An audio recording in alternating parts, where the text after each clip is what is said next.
All right. All right. Here we go, Arthur. I'm just gonna. Are you going to talk? Well, yeah, I'll talk to, as soon as when you're ready. But I'm gonna let you start it out. So here we go. Okay.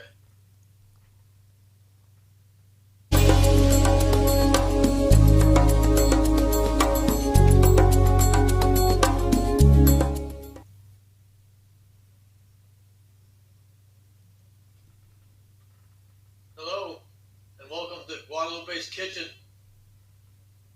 Um, as you can see, my kitchen's kind of small. I moved here to Miami.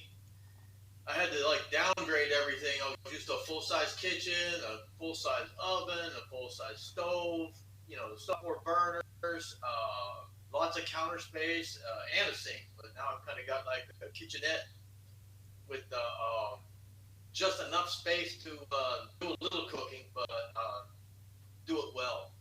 Um, Kent, are you there?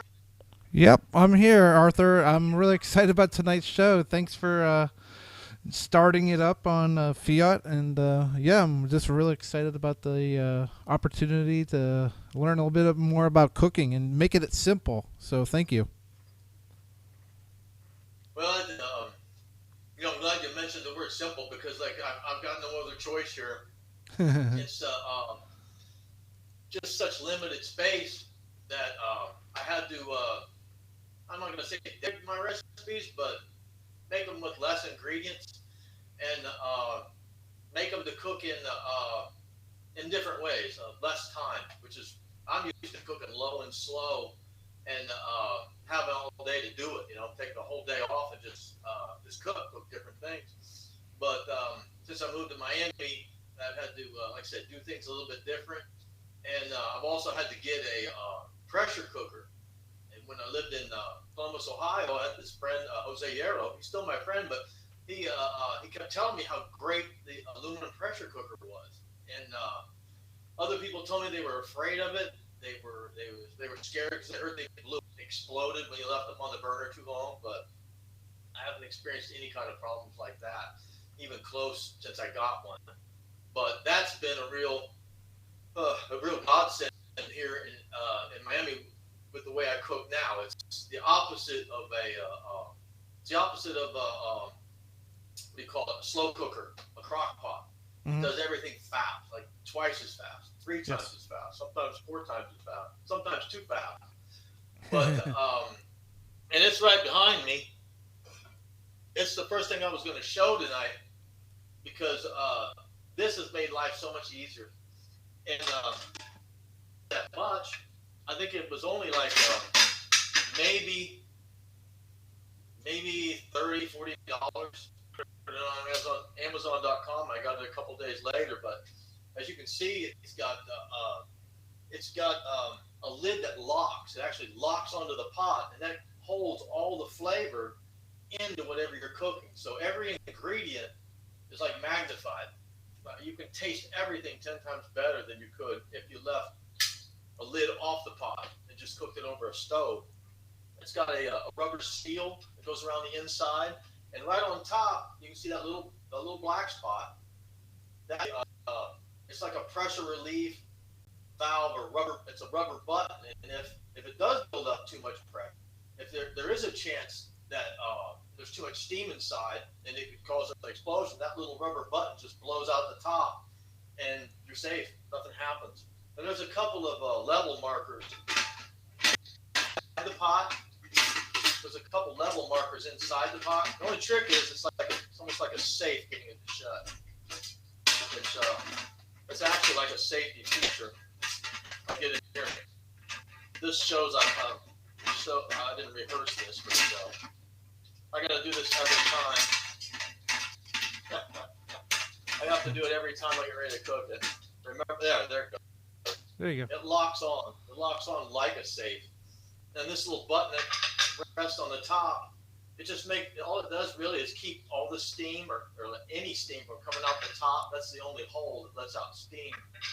Once it starts cooking, it just rattles around on the top to let you know it's still cooking. I usually stand the other part of my room. I live in a apartment, so I just stay in the part where my bed is. I can hear this. It's a reminder that it's still going, that it's still cooking on the burner. And there's a right here. There's a little hole. It's really hard to see, but there's a little hole in the handle. And when the food's inside and it builds up to the right pressure inside to really start cooking, there's a button in that hole that comes up to the top. It sits flush, and it like keeps all the steam, all the heat inside the pot, except for what rattles this little button on top. There's no technical terms for any of these things, but when you're done cooking, whatever you're cooking in this pot, like large pieces of meat, a chicken, when you're cooking something that's really big, you let the pot cool off naturally. You just let the pot cool off by itself until that little button falls back in the handle, and then you know you can unlock the pot and open it up and take out whatever you want to eat. It's done.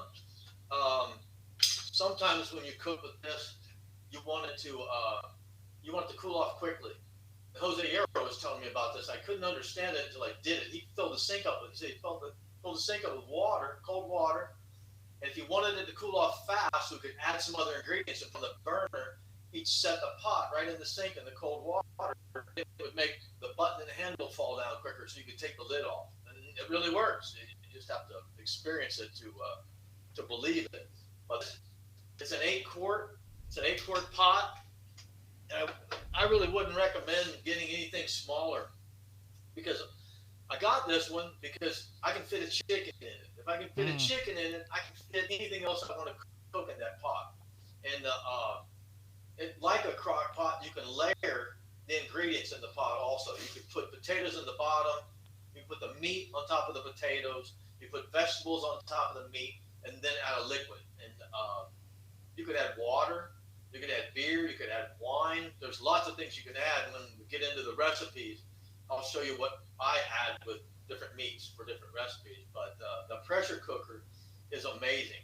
It's worth every penny of it. It's worth every penny you'll spend. And once a year, if you use it a lot like I do, I use it once a week. Once a year, you buy another seal kit. It's got the rubber seal that goes around the lid. It's got a new rubber button for the top. And you just put those two on this, replace them, and you're good to go for another year. That's it. That's all the maintenance there is to it. And at times, food, like through experimentation, some food will burn to the bottom, no matter what I do. If I put oil on the bottom, if I had liquid first, I've had instances where something's burned to the bottom of the pot. It doesn't taint the flavor of the food. It's just fat will stick to the bottom, rice will stick to the bottom, and when that happens, I just fill it up with hot soapy water and let it sit overnight. And the next day, everything comes right out. It cleans up just like new.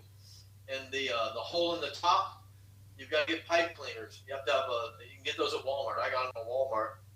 You just run a pipe cleaner through the hole in the top while you're washing it, and then run water through it to rinse it. And at the very end, I'll blow on that spout that comes out the top, and just to make sure just air is going through it. There's no food stuck in it. So far, there hasn't been. But that pot is like a magic pot. It's a miracle pot. It's perfect for this kind of cooking, where you live in the city, you don't have much room, but you've got room for a hot plate like I do. That's all I have is a hot plate. And that pot, on top of that pot, you can cook 90% of the food that you want to eat. If you want to just boil spaghetti, you can leave the top off and just boil the spaghetti in that pot. You can use it like a regular pot also without the lid. So it saved me a lot of time. Jose was right. Like I'll never be without one now. And I've been to thrift stores where you see the older ones. They don't have the rubber button to release the excess pressure, and I can understand how those could have blown up if somebody left it on a burner and left their apartment or left their house. I could see where that would happen, but it won't happen with one of these modern ones. Yeah. But that's the main thing I cook here in Miami is that. Like I said, there's not a lot of room for storage in my apartment. you can see up above, I've got my spices up there. That's my spice rack. I've got a bottle, a 1.5 liter bottle of Chardonnay. You can add that to anything. That's another secret ingredient. Um, I just choose that wine because it tastes good in anything I mix it in with. But there's not a lot of room for space. Even under my sink, there's not a lot of room. So I only have enough space to store so many cooking implements. And that would be one to get. And I've got a cast iron skillet. There's non-stick skillets out there, and they last a couple years, and they do a good job. But this one, if you can see it real good in the light, this one is like over 30 years old. It's between 30 and 35 years old, and it still doesn't look beat up. It still looks nice because every time I wash it, I'll oil it. And a cast iron skillet, not only does it last forever, but the beauty of it is it's non-stick. After it's seasoned, it's a non-stick skillet. And this particular one, I used to use just for baking cornbread. And when I lived in Columbus, and when I lived in Pataskala, Ohio, when I had access to a whole kitchen in the oven, I baked a lot of cornbread recipes. Those are going to have to come later in the show because I don't have an oven here. I've got the microwave and the hot plate. But it's great for cornbread. Just when you're done, you just flip side down onto a plate, and out comes the best tasting cornbread you ever had. Like I said, I use it as a non-stick skillet for anything. Anything I want to cook in a frying pan, I use the cast iron one. And once you buy one, you only buy one if you only fry a little bit. They make them that are deeper, they're taller, and then they've got lids that they're called drip lids. I've got one of those too, and it's great for frying chicken. It's made for frying chicken, but you can also use that deep dish or that deep bottom cast iron skillet. You can use it as a Dutch oven with a lid on it. If you have an oven, you can bake things inside of it. I've even fit a chicken inside of that. Where I used to live in Columbus, and I would just stick it in the oven for 2 hours on a Sunday afternoon and take a nap. And when I woke up, I had baked chicken dinner, roast chicken dinner, so it was really good. So that's another option as far as that kind of frying pan. But you only need one, and that's it. And this is good for a bachelor. Right here, I do have a non-stick pot.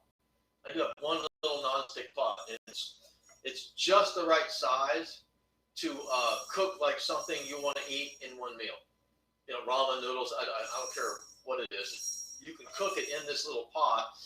And let's just show you what a bachelor I am. I've got a spork, right? Plastic spork. So if I don't want to do dishes, whatever I've cooked in this little pot, I'll eat it out of the pot.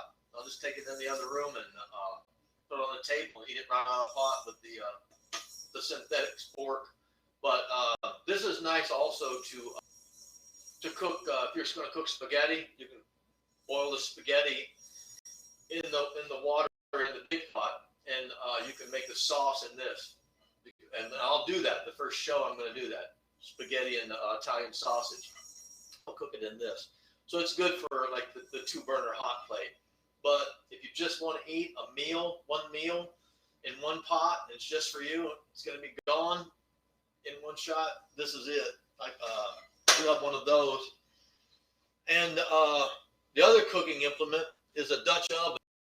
I've got a big one that this one fits inside of, but this is cast iron. This is going to last forever too. I don't even know how old this one is. It's not as old as my frying pan, but it might be 10 years old, 11 years old. It's small and it'll fit on top of that. And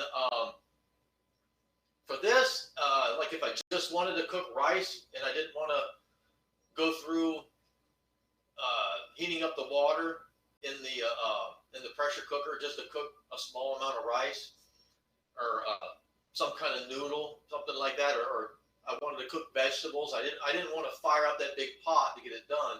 I could use this on top of the hot plate also, a little Dutch oven. And like I said, it's ceramic coated cast iron steel, so it's going to last forever. And it does a really good job. And if you have an oven, whatever you put in it, you can just put it directly in the oven, and the lid's so heavy on the top of it and it seals so well that it also holds the flavor of whatever you're cooking in the pot. You can still smell it while it's cooking, but all the flavors are more concentrated. Not like the pressure cooker. That pressure cooker's amazing because I made jambalaya here, and it's the first time I made jambalaya in a pressure cooker. I've made it, I don't know, countless other times. And I use a whole bottle of wine, a 750 milliliter bottle of wine when I make my jambalaya.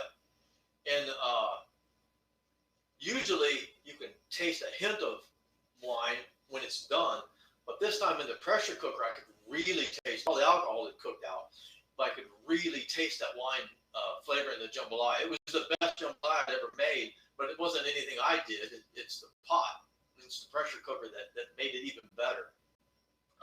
I'm an alcoholic. I don't drink wine or beer, but I drink non-alcohol beer, and I cook with wine, and I cook with bourbon, cook with rum sometimes. I have it around. I'm not tempted to drink it, but it adds a lot of good flavor to whatever you're making. Good flavor. Is there any questions you had, Kent, about the arrangement?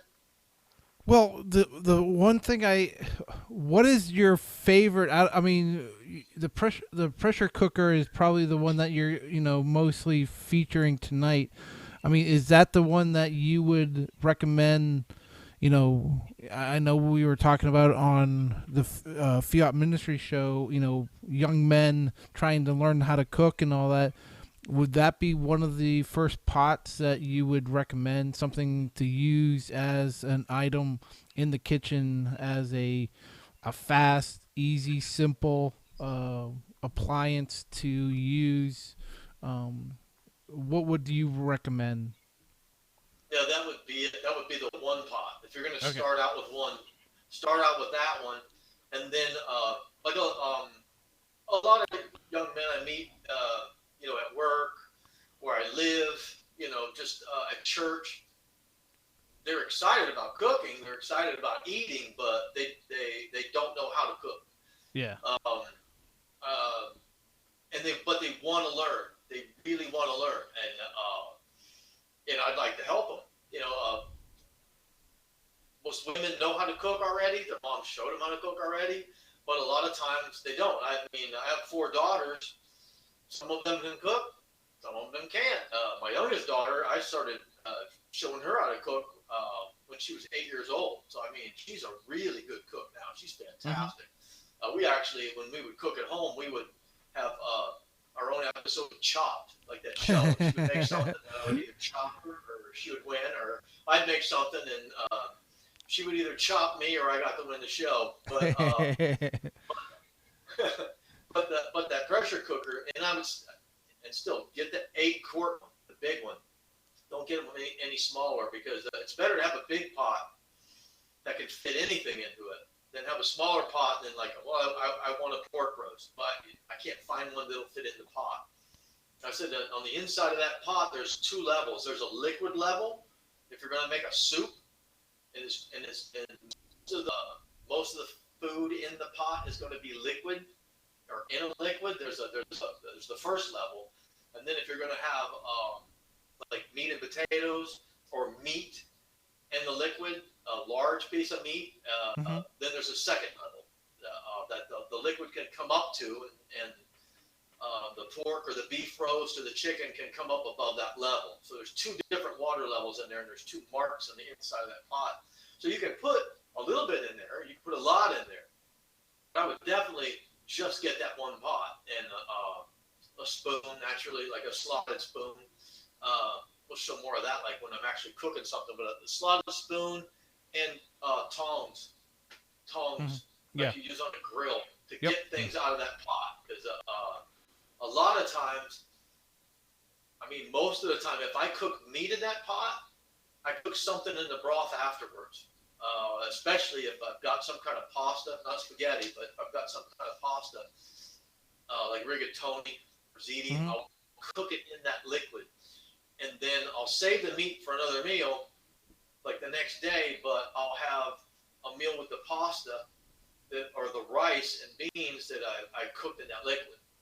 The only thing Yeah. I do different, I was thinking about that today. The only thing I do different, if I cook a big piece of meat and I'm going to cook just a little bit of rice and beans in the broth, I'll use canned beans. But if I'm going to cook a lot, so I can eat the rice and beans with my meals throughout the week, um, I'll soak dried beans overnight. I'll have it, the night before. That way, when I'm done cooking the meat and I take it out with the tongs, I can add the rice and then the beans, the dried beans that have soaked in water overnight, and I'll cook them in that. So the beans and the rice or the pasta, like whatever meat you put in there, it tastes like the liquid you use to cook with.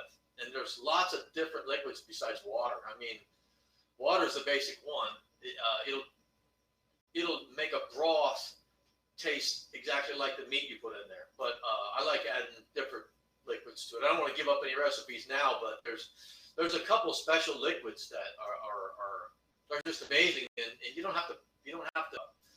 It's not like you've got to buy a bunch of ingredients and make it yourself. You can just go buy it. Marinades and different kinds of beers that you can use as the cooking liquid. And then, like I said, the alcohol cooks out, but the flavor is just delicious. It's right there. But Yeah. now that pot, if I had to only have one pot That would be. right now, if I had to get rid of all the other ones, Yeah. I would keep that one. I would keep the pressure cooker. And Gotcha. I would just, like I said, I would use it for everything. No, that makes sense, and I know I really have started to use that after my wife got one, and we really love that. It's easy, simple. Couple, half an hour, 45 minutes, even to an hour, and it's you got a meal, and I love that. So yeah, that's definitely. Hopefully, people can take that into consideration when they're cooking on their own. I think, and what's the thing that for the young men or women trying to cook on their own, trying to get at least try to you know use these kind of items.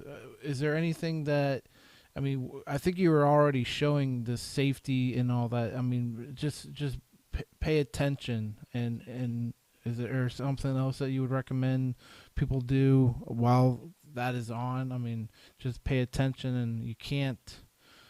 I mean, can you leave and go do something for a little bit and come back, or what would you recommend?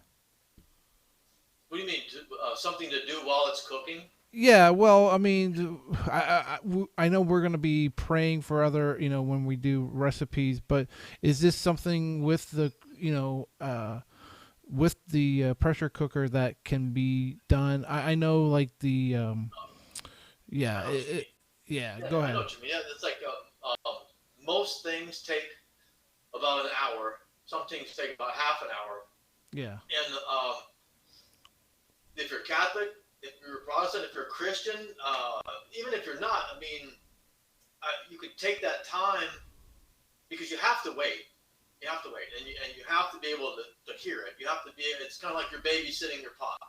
yeah, You're babysitting gotcha. your pot, so you can't leave. So you're right there, and rather than watch TV, waste time with God. Just waste time with God because you've been blessed with it. You could like I'll pray my rosary sometimes. I could read a spiritual growth book sometimes. I'll read the Bible because you've got enough time to read a chapter from the New Testament and a chapter from the Old Testament while the food's cooking. Because you have a lot of time on your hands. An hour is a lot of time, so you could get a lot done. So Yeah, uh, your cooking time, especially if you do it a little bit every day, your cooking time could be your devotion time. mhm, Your devotion time. If it's the rosary, if it's the Bible, if it's the Bible and the rosary, that would be great. I mean, I would do that way. You're focused on Him yes, while you're waiting on the food, and yeah, so you're not going to lose focus in the food either. He's not going to let you do that because the biggest thing for young people is to get started. Like I try to encourage them to start cooking, for themselves, but I can't mhm, make them start. yeah, I can't. You can't make somebody like trying to get somebody to start reading the Bible. You can't make them start reading the Bible. They just have to start. And once they start, they start to enjoy it. They start to love it, and then they want to do it more and more and more, and it becomes a habit, becomes part of their life, and they can't imagine living without it, right? Yeah. Like Yeah. like we can't imagine living without it. So Yep. or without him. Now I started cooking myself when I was 17. I'm 60 now, but I started cooking when I was 17 because in Columbus, Ohio, in Central Ohio, there was no Cajun restaurant, and I would watch Justin Wilson. I watched the Cooking Cajun on Saturday mornings. I would watch him cook, and I was like, oh my gosh, I want to eat what he's cooking. I want to eat what he's cooking. So Mm. the first cookbook I bought when I was younger was his cookbook. Yeah, and I still have it. That's the only cookbook I still have. Most of the recipes I have in a recipe box that are mine, or ones people have given me. And but his recipes, his show is what it inspired me to start cooking for myself because I wanted to eat Cajun food. I like spicy food, and there were no Cajun restaurants. I mean, nothing even close. Even there was no Popeyes chicken. There wasn't even that, when I was younger. So I had to make it for myself. And when I started cooking it, I watched how easy it was when he did it, And I thought, okay, well, I'll give it a shot. And when I did it, I realized how easy it was. I couldn't believe it. I'm like, wow, I can do this. And in our high school, Gahanna Lincoln High School, when I went to, they had bachelor living. And you learn how to sew, you learn how to clean, and you learn how to cook. And I really enjoyed that part of bachelor living, learning how to cook. I mean, I really got into the recipes. As a matter of fact, I still make French onion soup once a year, like I made it in bachelor living in Gahanna, Ohio, at Gahanna Lincoln High School. I still make the French onion soup the same way. Only difference is now when I cook it, I wait till Vidalia onions are in season. I use those like in the early summer, and then for the liquid I use a 750 milliliter, a fifth of Cabernet. I use that. Okay. They wouldn't let us use that in high school. They wouldn't let us drink wine. Uh, Gotcha. and I'll cook French onion soup too. That's going to be one of the. And I made it this year in the pressure cooker, and it was the best ever because I could really taste the Cabernet. I could taste. I mean, I could taste it in the background when I made it before. When I made it in a regular chef's pot. Sure. But when I made it in this pressure cooker, wow! Every bite, it was almost like the alcohol was still in it. I didn't get drunk on it. You can't get drunk on food, but it was so good. I couldn't believe how good it tasted. It was amazing. Huh. But so that's why I got into it. And when people see me bring my lunch to work, and they're like, "Wow, where'd that come from?" I made it home, brought it here. You made your lunch, and then I thought, okay, well, there's an opening to start talking. There's an opening to start. Yep. There's an opening to start talking to them about cooking. So I try to encourage them to do it. Like I said, I can't make anybody cook, but through the show, I can make them want to cook. Yes. I can make them want to cook, make my recipes, their own recipes. They can go on Amazon, and I've told people to do this. Go on Amazon and just click in on the book category, the favorite kind of food, your favorite food that you like to eat of all, and they're going to put up the top cookbooks. In order. They'll put them up in a specific order. Which one sells the best? Just pick the top one. Pick the first one at first, and then let that be your first cookbook. Yeah. And then you'll start cooking the exact food that you want to eat, just like I did. I started cooking Cajun food. Now I cook more Mexican food than Cajun food, but it's on the same spice level. It's on the same heat level.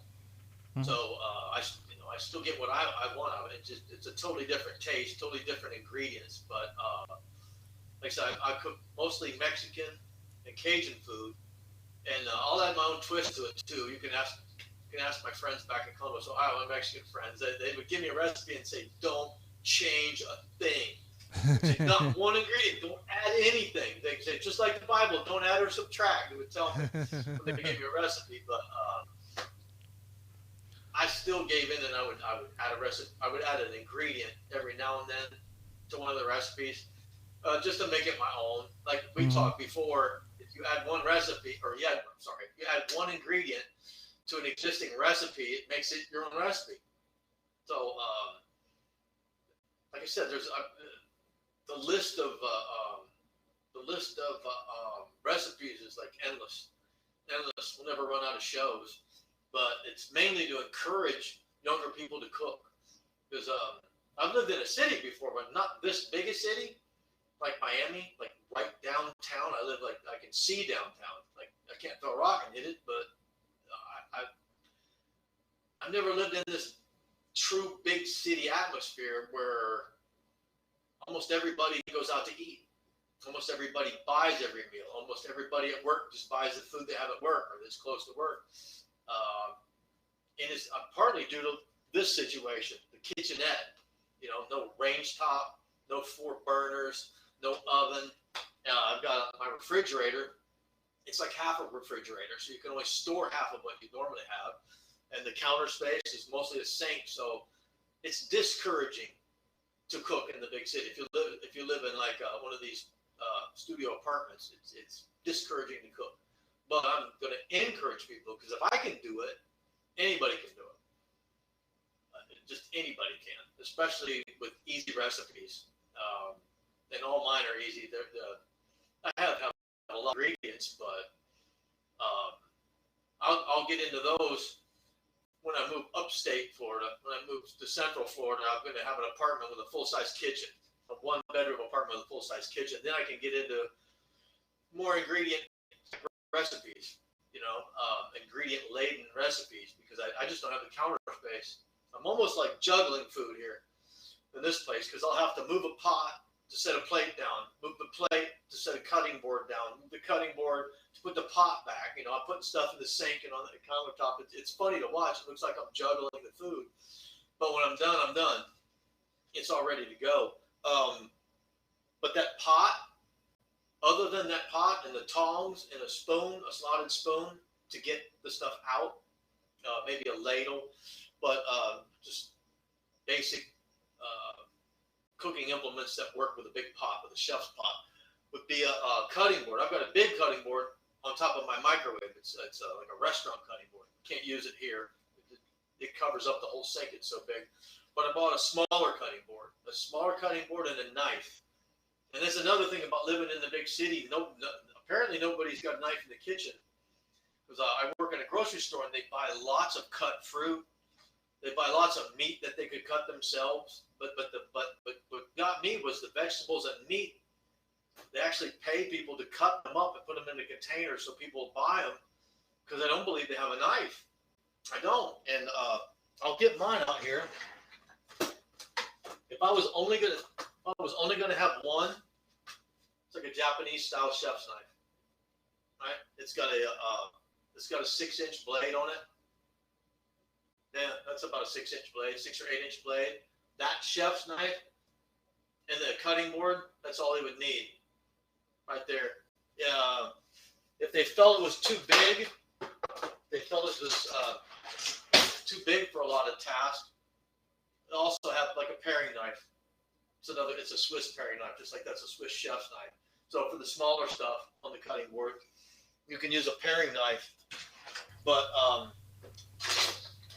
you really don't need much. You really don't need much at all. 2 knives, a cutting board, like I said, the slotted spoon, a ladle, and tongs, and that pot, and you're ready to go. And there's actually I haven't used it yet. I'll use it on the show when I cook, but it's like a grill that goes inside, or a grid that goes inside the pot. So you can put potatoes on the bottom, like line the bottom of the pot with potatoes, put the grid down, then put the meat on top of the grid. That way, when the meat's done, you can put vegetables on top too. But when the stuff on top is done, you can just lift that grid up to get to the potatoes on the bottom. It won't all, like, the ingredients won't smash into each other. It won't flatten the potatoes out. Yep. But and it could be potatoes, it could be carrots on the bottom, some kind of root vegetable. It could be rutabagas on the bottom. It could be yucca, cassava. It could be that on the bottom. It could be lots of things on the hard stuff on the bottom. But I'm hoping that the show will just encourage people to just, it doesn't matter how much room you have. If you have an hour and a half, you've got time to cook. I'm not every day. What I do, I cook a lot, once or twice a week. I cook a lot, and then I like leftovers. My mom taught us to eat leftovers. The leftovers were good. Same here. You don't have to eat everything that you make that day. So I try to make the most delicious food I can. So I'll want to eat it 3 days in a row, or 4 days in a row, or a whole week. The beans and rice, usually I have that in there as a staple. That's in there to either eat with whatever else I cook, or I'll have beans and rice in one of those zip tubs in my refrigerator, and I'll heat it up in a bowl in the microwave, and then in that little pot back there, the little nonstick pot, I'll cook a couple eggs over easy and put them over the beans and rice after they're heated up, and then that's like a breakfast brunch type meal. It's like a basic staple for my diet, beans and rice. It's healthy, it's delicious, so I never get tired of it. But I always have that. I always have that in the refrigerator. If I don't, something's wrong.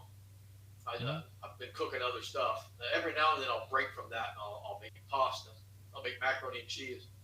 I'll make something to do with pasta, because it's not expensive and it's delicious. And like I said, there's some tricks to that too. Like the first show, we're going to cook pasta. So there's some tricks that make it even taste better. But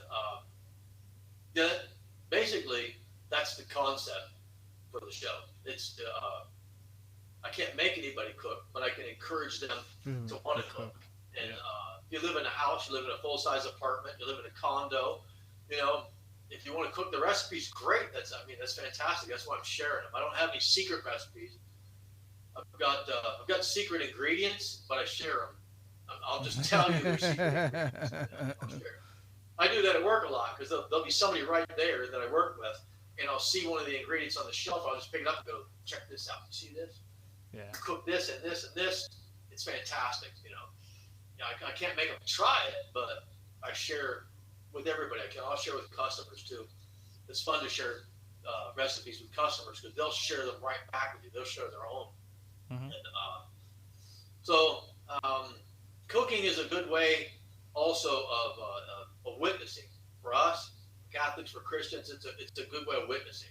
Someday, as one viewer suggested on the last show, I would love to, especially when I move to Central Florida, have a big kitchen. I can cook more, right? I can get 2 of these pots, cook the food, and take it out and feed the homeless. Feed the homeless with the food. And while they're out there, I'll give them rosaries. I'll give them the tracts on how to pray the rosaries. I can pray over them. We can share testimonies. They have the best testimonies you ever heard. They're just in bad situations. They're in the worst situations they've been in. They just don't have anywhere to live. Yeah. But it's a way of witnessing. The food starts first. The food connects you with them. First of all, they know that you love them because you're feeding them. Nobody else is feeding them. You bring them delicious food. They're going to want to listen, and you want to listen to them. It's like fellowshipping under an overpass. It's an amazing experience. So I hope to do that. Like I said, when I move to Central Florida, I hope to do it there, because I'll have more room to cook. Well, right now, I really can't do that. I could give somebody a little tub of something, here, but it's a way of witnessing. It's a way of sharing the gospel. Especially through the rosary, because all the Bible verses, the meditative Bible verses in the rosary, it's the story of Jesus. It's the story of Jesus resurrected. It's the story of salvation in a rosary. So you can share so much with food, and you can invite people over, eat food. Hey, crack open a Bible. Yep. What's your favorite verse? Let's start reading it. You just start there. That's where it'll start. Starts with the food, but right after the food, you could it just becomes a fellowship time. Fellowship. Does that make sense? No, that makes complete sense. I don't know if you wanted to share a couple of those. I know. Thanks to everybody that offered the prayer request. If you wanted to share one or two, and we could save. We could pray for all of them, and then do it again on the next show too, for anyone new, and then go whatever you want to do, Arthur. Go ahead.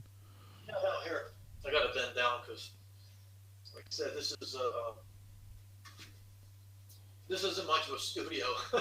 It's a studio apartment, but I don't know why they call it a studio apartment. It's not much of a studio, you know what I mean? But yeah, I put the prayer request in the Bible, um, so I wouldn't lose them. So yeah, we can do that now. Yeah. Do that now. Then I'll share some Bible verses that I mean, and they've been coming every day, since we first talked about this show of doing it, of starting it. Um, Now I'm noticing all these stories, these Bible stories, these scriptures about food in the Old Testament, and they're amazing. You know what I mean? They're amazing. That every story that has to do with food is like a miracle story. And it's just so incredible. And I'll share one of those after I pray for the request. But it's just amazing the timing. I don't know. I've read the Old Testament. This is maybe the ninth time I've gone through it, studied it, and in the past 11 years. But I never really noticed the verses about food till now. Now they're standing off the page. But okay, well, we can pray now. In the Sure. name of the Father, the Son, Holy Spirit. Amen. Amen. Um, Warren Walters. Warren Walters needs healing, and Lord, I don't know the details of his healing, but it doesn't matter. You know every detail of his illness, and you have a plan. You have a plan to heal him. You do. And you have a plan to deliver him, whether it's deliver him from it, deliver him through it, deliver him with it. It's all up to you. You're in control of Warren Walters' life. His death, his healing, everything. His everything. You're in control. And we leave that to your control. You're in control of the doctors that are seeing him. Whatever hospital he's going to, whatever specialist, you're in control of that. Them. You're the one prompting them to do the right things. So I just ask that you make Warren Walters' healing as rapid as possible. You know, I always ask for a miracle. I always ask for a miracle. If you can do it with a miracle in one day, boom, do it. That would be great. That would be fantastic. If not, though, while he is going through this suffering, whatever it is, it's my desire that he prays for others while he's in this illness, in this torment, while he's in it, because his prayers for others will be stronger. That's the strongest kind of prayer. If you're sick, if you're ailing, if you're in pain, and you pray for somebody else, that's the most powerful prayer you can do for another person. Because God knows you love that other person so much. You don't care about yourself. It's a selfless prayer. So I hope that while Warren is healing, he prays for others. And that through those prayers, they be delivered out of whatever they need to be delivered out of. They receive whatever they need. But for him, heal him, Lord, as only you can. Only you can heal him. It's all in your control, and I pray you do it soon. Margaret, there's a woman named Margaret, and she has a cat named Susie, right? And Margaret, her mother's sick, and her mother lives in Poland. I've never been to Poland. I'm Polish, but I've never been there. I can't imagine being that far away from someone that's sick, and you can't get there immediately to go take care of them. I can't imagine what that would be like, to not be able to just jump on a plane and fly there, and you're in a couple hours, you're there, like I would with my mother. So give Margaret your peace above all. Okay, give her your peace. La paz del Señor in Spanish, the peace of the Lord. Give it to her so that she's going to have plenty of time to get there. When she gets there, she'll help her mother. She'll help heal her mother. She can pray for her mother, pray over her mother. The most powerful thing Margaret can do for her mother is pray the rosary for her mother. Is pray the rosary. And at the end of every Hail Mary, say, Holy Mary, Mother of God, pray for my mother now and at the hour of her death. That's the most powerful prayer she can do for her mom. And I hope she does it. I hope she starts today. I hope she never stops. But Let her get there safely. Let her get there quickly, and let her be a guardian angel, so to speak, to her mother. Let her be that helping hand, that helping child that she needs right now at this moment. And the cat, Susie, well, I mean, she's got to find someplace for the cat to live. I've got a cat, Murdoch. Um, if I'm going somewhere, he's got to go somewhere. He can't come. He can't come with me. He's got to go somewhere. So I mean, that's priority. It doesn't sound like much to somebody that doesn't own a cat, but it's a big deal, you know. So I hope if she hasn't found a place for a cat to live till she comes back, I hope she does. Just open that door. Open that door shut.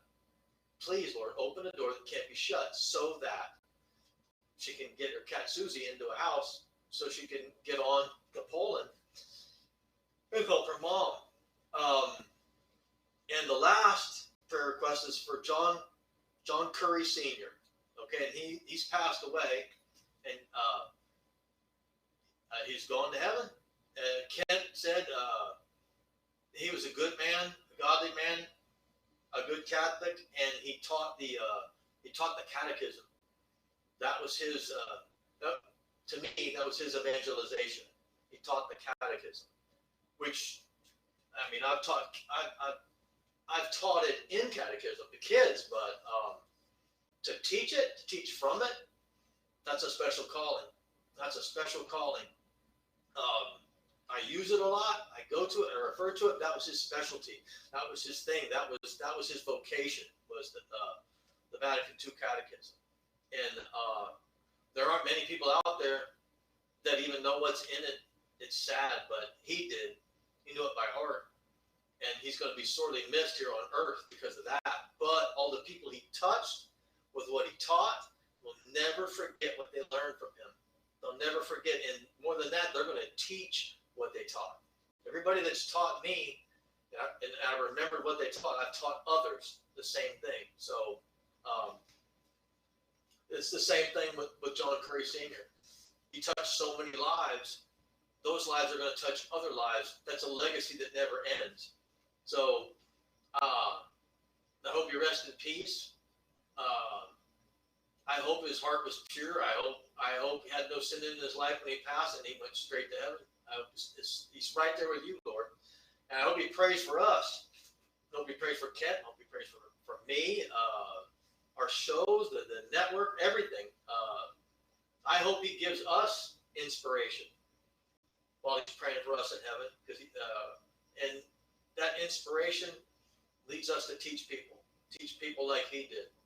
Now, I didn't know him. I'm going to watch the series when it comes back on again. Can't put the series back on again, but I'm going to know him one day because I'll be there. I'll be there right there with him in heaven, and what fellowship that's going to be. So, Lord, please grant all these prayers: the prayer for healing, prayer for peace, the prayer for those of us that aren't here anymore. Okay, just give him a big hug. Give John a big hug. Get Margaret to her mom. And Warren Walters, heal him as only you can. And as always, with any prayer, Guadalupe's Kitchen wouldn't be Guadalupe's Kitchen without going to the Guadalupe or Mary, to go into St. Mary. She's our mother. She's everybody we were just talking about, mother too. Whether they're sick, whether they're healing the sick, or whether they passed on, Mary's all of our mother. She was given to us at the cross by Jesus. As he was dying, he gave her to us as a mother. So I ask for her intercession too by praying, Hail Mary, full of grace, the Lord is with thee. Blessed art thou among women, and blessed is the fruit of thy womb, Jesus. Holy Mary, Mother of God, pray for us sinners now and at the hour of our death. Amen. In the name of the Father, the Son, and the Holy Spirit. Amen. Amen. Still there, Kent? Yep, I am. Thank you very much. That was beautiful. I think those were beautiful prayers, and you did a great job on that. Thanks. That's the Holy Spirit. Yes, it was. That's him doing all the talking. I just open my mouth. If you hear me go on at the end of a prayer and I start stuttering, that's me. I've ran out of the words that I'm supposed to be saying, and I'm trying to make up some of my own. It never pans out real well. But But one that of was these, one of these Bibles. Yeah, go ahead. yeah. No, no. Go ahead. What the Bible verse? Go ahead. Yeah, I have to read this story. And it's like I said, the Old Testament. The Old Testament. I mean, God speaks to us through the Scriptures. We speak to Him through prayer, like the prayers we just did. But also, He speaks to us through the Scriptures. He speaks to us through the Bible. I mean, it's plain as day, clear as a bell. You can't walk away and go, "What I just read wasn't what I just read," because it's Him. It's His words. And I was reading now, but I was reading First Kings, chapter 17, and I got the verse. I got the verse 7. First Kings, chapter 17, verse 7. After some time, however, the wadi ran dry because no rain had fallen in the land. So the word of the Lord came to him: "Arise, go to Zarephath of Sidon, and stay there. I have commanded a widow there to feed you." He arose and Zarephath, and this is Elijah we're talking about, one of the most powerful prophets. When he arrived at the entrance of the city, a widow was there gathering sticks. He called out to her, "Please bring me a small cupful of water to drink." She left to get it, and he called out after her, "Please bring along a crust of bread." She said, "As the Lord your God lives, I have nothing baked. There's only a handful of flour in my jar and a little oil in my jug. Just now I was collecting a few sticks to go in and prepare something for myself and my son. When we have eaten it, we shall die." I mean, she had given up hope. She thought, "I'm going to starve to death." And Elijah said to her, "Do not be afraid." How many times have we heard Jesus say that in the Gospels? Do not be afraid. Go and do as you have, but first make me a little cake and bring it to me. Afterwards, you can prepare something for yourself and your son. So he asked her to make him some food, like bread. Make him some food first, then see about if there's something left for yourself and your kid. So this is a big thing to ask somebody that has nothing. Okay, for the Lord, the God of Israel says, "The jar of flour shall not go empty, nor the jug of oil run dry, until the day when the Lord sends rain upon the earth." She left and did as Elijah had said. She had a need for a long time, and she in her household. Yeah, for a long time. He and she and her household. The jar of flour did not go empty, nor the jug of oil run dry, according to the word of the Lord spoken through Elijah. And I'm not used to reading the Bible out loud in English. When I read it, it's out loud in Spanish. But this is amazing. This is a miracle. God didn't supply her with the money. Elijah didn't say, "Here's some money. Go buy some food." He said, "What little you have to work with, cook some food with that. Make me some first, and then make some for you." And when she did that, when she listened to what God told him to tell her to do, when she did it, when she was obedient and did it, she never ran out of food. She never ran out of flour. She never ran out of oil. Her and her son had food for a long time until it started raining again when everybody had food. So no matter what little you have, and I'm putting back here to the kitchenette, what little you have, he's going to supply us with everything we need to make our own food. If we're willing to make our own food, he'll never let that supply run out. Because if he did, we'd starve, and he's not going to let us starve. He loves us. So it's just amazing. When I read this, I was like, wow, this is just like what we're going to be doing in the show. We don't have anything really to work with, but we're going to work with it. We're going to bring a lot of food from what we have. And as long as we keep doing that, God will keep supplying us with the food to cook so we can eat. So, I mean, to me, that relates directly to what we're doing. And I don't know how many times I've read that story, but it meant that much to me as when I read it that time. Great. Yeah. Swear, Thanks. No. Yeah. That was great. I appreciate that.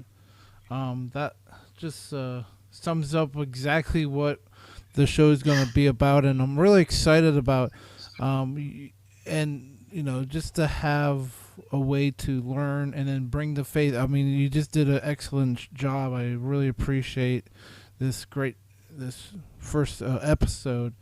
If there's, yeah, you could take it away. I just thank you again for doing this, for Thanks teaching for us. helping me. Yes, no problem. Because I'm low tech. You're high tech. I'm low tech. If it weren't for you, we wouldn't be on here. Well, we. I have a fresh. I have a friend. I have before I forget to mention it. Chris Ensel. He was my manager back at Kroger in Central Ohio, where I worked before I moved down here. He's the one. He's a good Christian brother. He's the one that gave me the push. He's like, you need to do this on YouTube. You need to do this so people can see what you're cooking. Because he's ate my food. He knows it's good. But he gave me a big push. But without him pushing me and without you helping me, this would never come to be. Because, like I said, it took me 3 hours just to find the picture for the page and get it on the page. Yeah. It takes me forever to do this. Well, I think I really appreciate it, and if you wanna end it however you want, it's baby steps with the show. Let us know if you have any other. We'll put up. I'll have emails and everything for the next show, so you can email. But you can definitely email. Go ahead, Arthur. What's the best place to email? And I'll have that.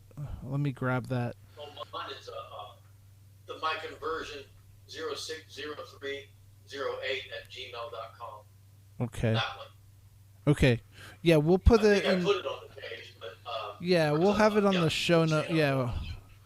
Yeah, we'll put it on the description and show notes. And then also you can email me at kent@fiatministrynetwork.tv, and we'll have all that up. We had to start somewhere, and tonight was our start, and I think Arthur did an excellent job. Guadalupe's Kitchen, we just have to, let us know if there's any recipes or anything that you guys would like to, share, or definitely about the prayer request. Yeah, any prayer requests, please share them. I just think Arthur did a great job during that time. Prayer requests, that's just a great way of bringing the food, just like you were saying, Arthur, like how you start a kind of conversation with bringing food, feeding someone that's hungry, and then bringing in the faith, and that's exactly what you're doing, and so I thank you for that. So really a great show. God uses that opportunity. He'll give you Bible verses to go to so you can share, especially the gospel. He'll give you a gospel story to share with that person that you're just talking about cooking with. Yeah. Even people you don't feed, people you're Yes. just talking about Yep. recipes, but they'll give you Bible verses, especially from the gospel stories, to share with those people. The only thing I'd like to end with on the show is, and I'm going to end every show the same way, not like Red Skelton did, but buy someone a rosary.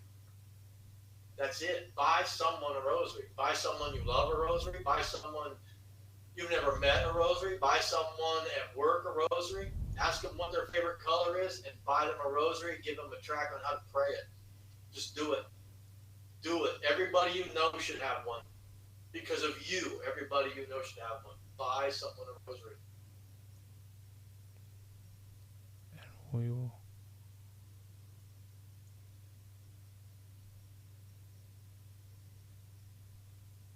Is it over, Ken? I will